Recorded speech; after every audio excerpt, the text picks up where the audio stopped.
Awesome. All right, everybody. So I'd like to introduce you to a colleague and a friend of mine, Brian, who's up in LA now. And Brian and I got to meet each other back in North Carolina at East Carolina University. And he went through our program there and has ended up out here, which makes it great for me because I still get to see him on occasion. But welcome, Brian. Thanks for helping us out today. Well, thanks for having me. Hey, guys. Hey, so I mentioned offline before we started recording about the class and that there's students and that when you're in school, you always kind of have an eye out for transitioning into the workforce. And that's what I kind of thought maybe you and I could talk about a little bit.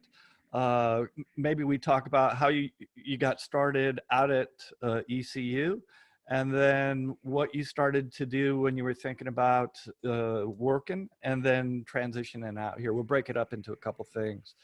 But your degree at ECU was in cinema and film production, correct? Yeah. Yep. Cinematic arts and media production. So when you were doing that, did you also do any freelance on the side when you were still in school? Yeah. So when I was still in school, I was definitely doing some freelance. I actually worked on the on-campus television station too, Campus 31. So my junior and senior year, I think, I was like shooting, producing, editing for them. So I kind of got like a taste of the workforce during school, kind of taste of like a real 9-to-5 workforce, which was nice. But then on top of that, I was taking random odd jobs, music video shoots, fashion videos for local companies, kind of anything I could get my hands on that they'd pay me to do. And we had a little bit of a disadvantage out there compared to here was there wasn't a ton of outside production. We were in a small kind of college town. That made it a little bit more challenging, didn't it? Yeah, it was actually really difficult to get jobs in general, and then to get jobs that were kind of even worth showing up for. I mean, I couldn't tell you how many jobs I did for 50 and 75 bucks when I was, 19 and 20, but you kind of got to do it just to cut your teeth a little bit. Cool. And when you did graduate, you stayed in North Carolina for a while, didn't you? Did you move over to Raleigh? Yeah. Yeah. So what was the your, day I graduated, I just decided that the market was not in Greenville where I went to school. And so I moved to Raleigh, which was like an hour and a half west. And that's kind of where I grew up. I already had roots there. I had other friends in production. So it just seemed like the network to be in.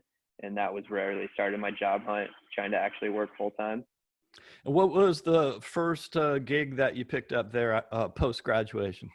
The first legit gig was for a like an online advertising agency. They mainly focused on like coding and website development, but they had a small media department. So I ended up landing an interview with them probably a month after graduating.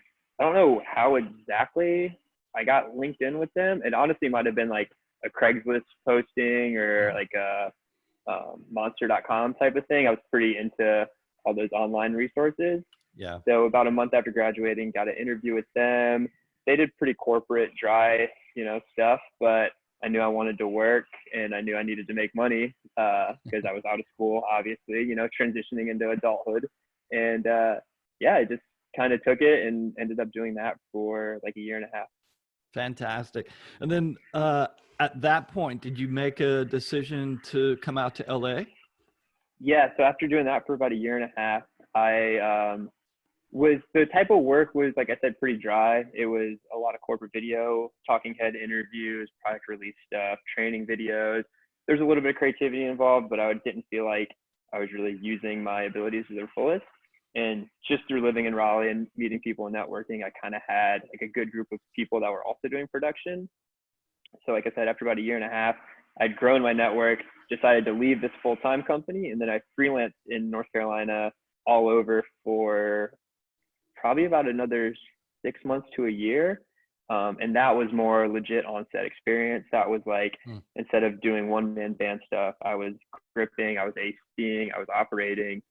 There's a lot more just different types of productions I could get my hands on. So that was super fun. And then after that, I kind of decided I wanted to go to an even bigger market, and it kind of had like a idea of working in skateboarding, working in action sports and media. And I knew the market was in LA. So that was kind of the push I needed. Now, one of the differences I imagine between North Carolina and LA was, if I remember right, North Carolina was a right to work state, so there was no Hmm. union. So Yep, you could kind of pick up a freelance gig in whatever slot you wanted. Where I would totally. imagine out here in LA, it's a little bit more regimented, because if you're working on a union production, you have to follow a certain protocol and you can only do certain things on set. Is that right?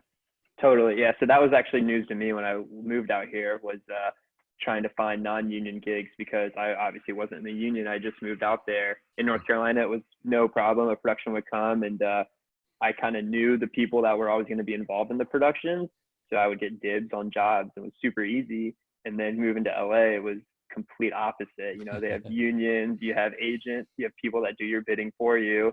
And I just kind of show up thinking like, oh yeah, it'll be easy. The phone will be ringing off the hook. And it definitely didn't end up like that. So, can you talk about once you got here, what was your process?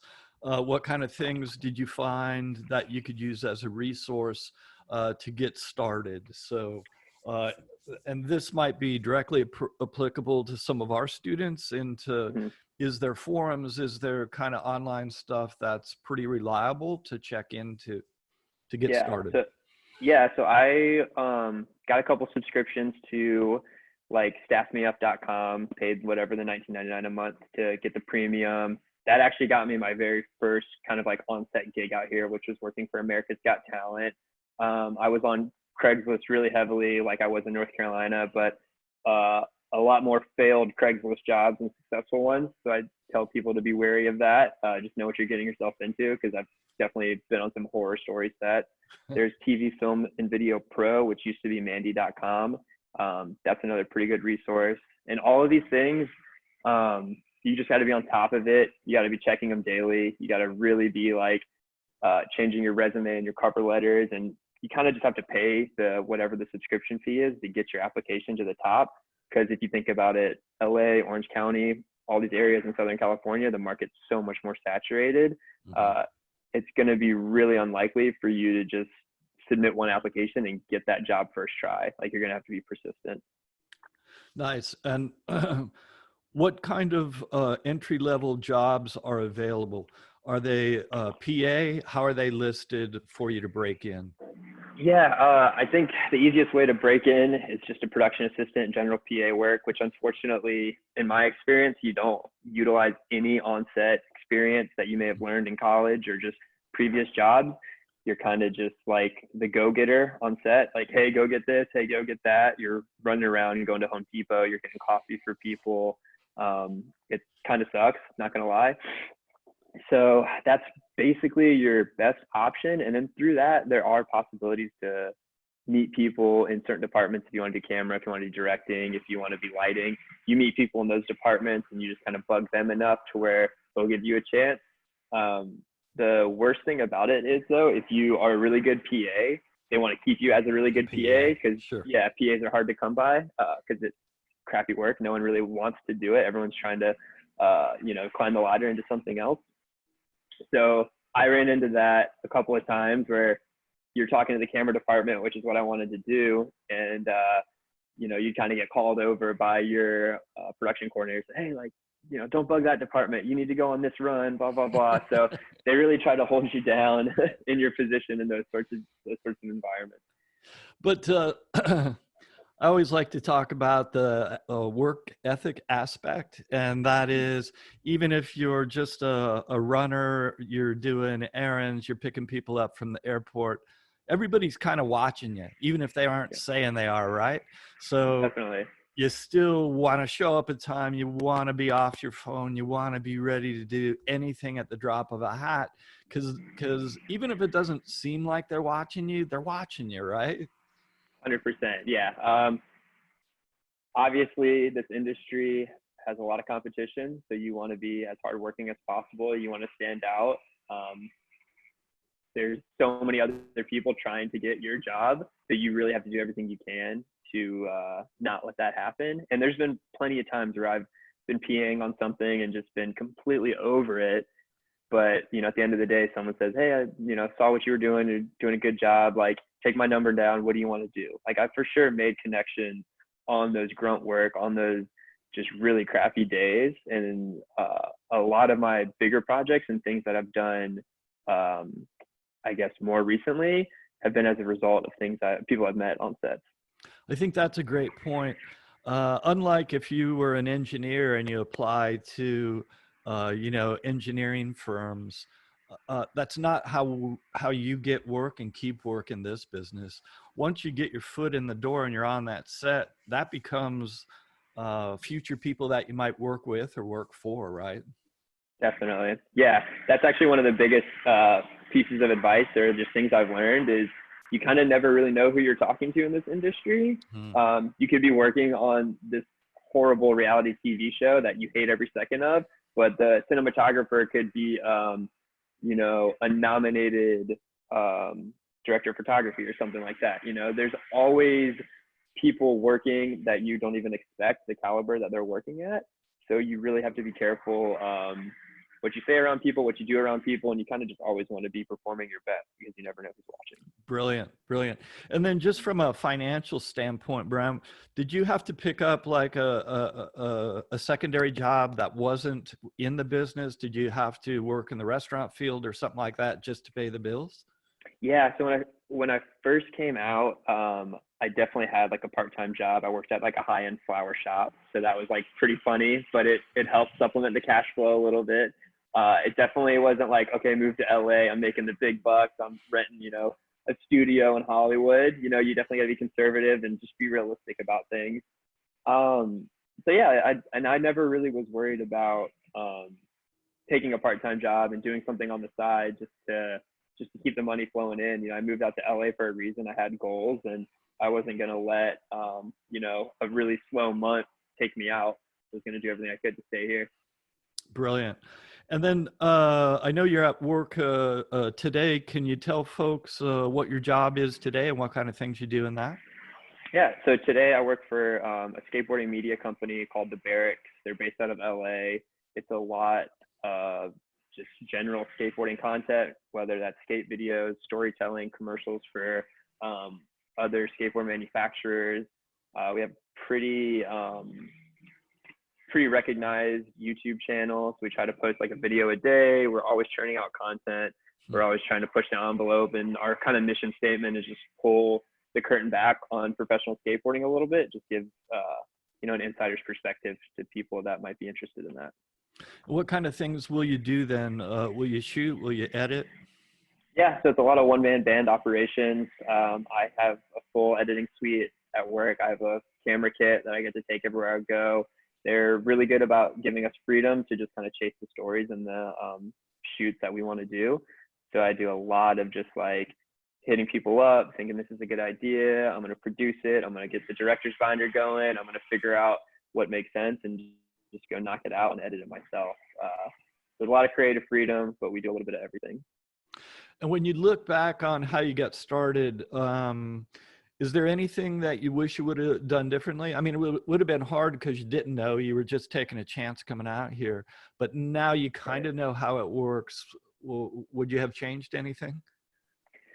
I think specifically to my position, I think I would have. This job I have now is kind of like the dream job for me, and I was a little bit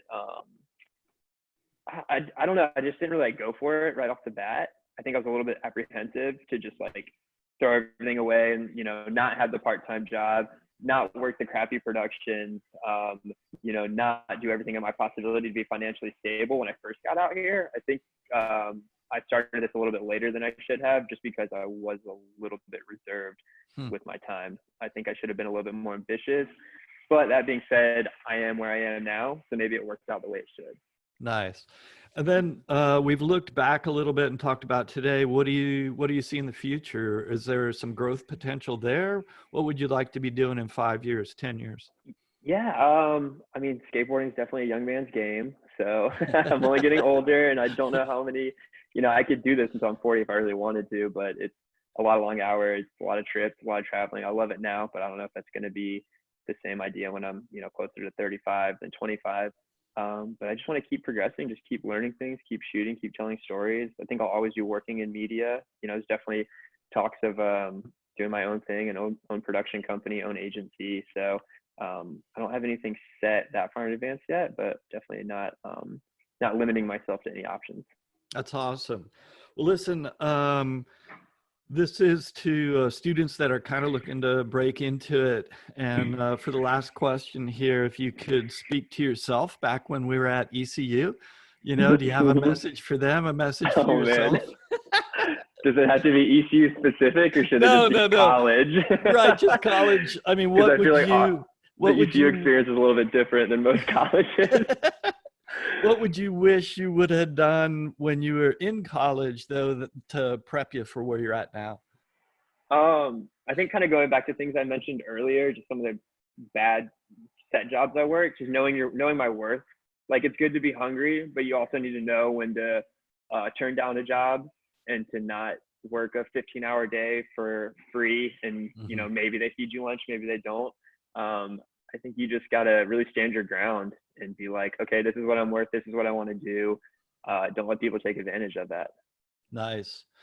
Well, listen, I really appreciate you carving out time. I know you're at work, but thanks so much for speaking to everybody. It means a lot to me, and I know it'll mean a lot to them. So thanks so much, and I can't wait to get together with you once this thing moves through. Same. Yeah, I can't wait to see you. All right, let me kill that.